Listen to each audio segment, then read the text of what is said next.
भावनाओं का ध्यान रखते हुए वो गोल्ड मेडल तो ले लिए, लेकिन आपको याद होगा मैंने हाथरस की घटना के बाद हमारे दिल्ली के लीडर सब लोग जानते हैं, ये संकल्प लिया था कि जब तक इस देश में हमारा राजकाज नहीं आएगा, बहुजन समाज के लोग इज्जत की जिंदगी नहीं हासिल कर लेंगे, तब तक मैं किसी भी तरह की माला नहीं पहनूंगा, चाहे नोटों की हो, चाहे फूलों की हो, चाहे कागजों की हो, कैसी भी माला हो। आज जब मैं यहां जाता हूं प्रदेश भर में तो माला लेके स्वागत करते हैं। मैं आपसे भी हाथ जोड़ के यही कहता हूं कि मैं माला नहीं पहनता हूं। जब मैं नगीना चुनाव लड़ने गया तो वहां के लोग भी माला लेके आते थे, मैं उनसे कहता था मैं माला नहीं पहनता हूं, तो वो कहते चुनाव जीतने के बाद पहनाएंगे। तो मैंने कहा कि मैं चुनाव जीतने के लिए के बाद भी नहीं पहनूंगा, क्योंकि मेरे चुनाव जीतने से बहुजन समाज की गरीबी, बेबसी, लाचारी नहीं खत्म हो। हम लोग भी माला पहनना चाहते हैं, वो दिन भी आए, लेकिन वो तभी आएगा जब इस देश में बहुजन समाज का व्यक्ति जो बाबा साहब अम्बेडकर की विचारधारा पर जीता हो, जो हमारे संतों, गुरुओं, महान पुरुषों की विचारधारा पर जीता हो, जब वो इस देश का प्राइम मिनिस्टर बनेगा तब हम लोग भी माला पहनेंगे, उससे पहले हम लोग माला नहीं पहनेंगे। तो जब उन्होंने मुझे सोने के मेडल पहनाए,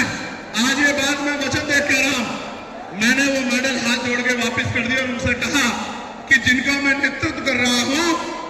उनके पास तो खाने के लिए रोटी भी नहीं है, उनके पास तो पहनने के लिए अच्छे कपड़े भी नहीं है, उनके पास तो सर ढकने के लिए अच्छी छत भी नहीं है, उनके पास तो पहनने के लिए अच्छे जूते भी नहीं है, उनकी बच्चों के पास तो इज्जत की जिंदगी, तन ढकने के लिए भी अच्छे कपड़े नहीं है। अगर उनका नेता सोने का मेडल पहन के घूमेगा, सोने की अंगूठियां पहन के घूमेगा, तो उनके मन में यह पीड़ा ना पैदा हो जाए कि अब ये हमारा नेता नहीं रहा है, तो मैं इन मेडल को नहीं ले सकता हूं, मैंने वापस कर दिए। आज मैं आपसे कह रहा हूं, जिस दिन आपने देख लिया कि चंद्रशेखर आजाद सोने की चैन पहन के, गले में सोने की चैन पहन के, मेडल पहन के, सोने की घड़ी पहन के, सोने की अंगूठियां पहन के घूमने लगा है, आप समझ लेना आपका नेता बिक गया है, वो आपका नेता नहीं रहा। क्योंकि सच तो ये है कि जैसी जिंदगी आप जी रहे हैं, हमारे महापुरुषों ने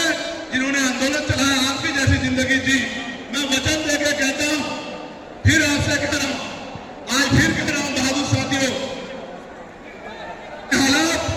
आपको लगे तो आप ये समझ लेना कि आपका नेता डर गया है या आपका नेता बिक गया है। उस दिन आप मेरा सार्वजनिक रूप से विरोध करने लग जाना, लेकिन अभी इस आंदोलन को आगे बढ़ाने के लिए आपको अभी मेरी तरह दिन रात संघर्ष करना चाहिए। अभी हरियाणा और जम्मू के चुनाव हैं, मैं हरियाणा से आए साथियों से कहना चाहता हूं, बहुत सारी बातें आपके कानों में डाली जाएंगी। आप ये देखो,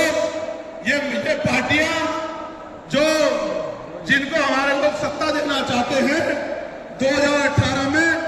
राजस्थान, मध्य प्रदेश में कांग्रेस की सरकार बनी। कांग्रेस के लोग अपने 20 एमएलए को तोड़ के भारतीय जनता पार्टी में चले गए, उनकी सरकार बन गई, उनके लोगों ने उनको राजनीतिक सत्ता को समझते हुए एक्सेप्ट कर लिया।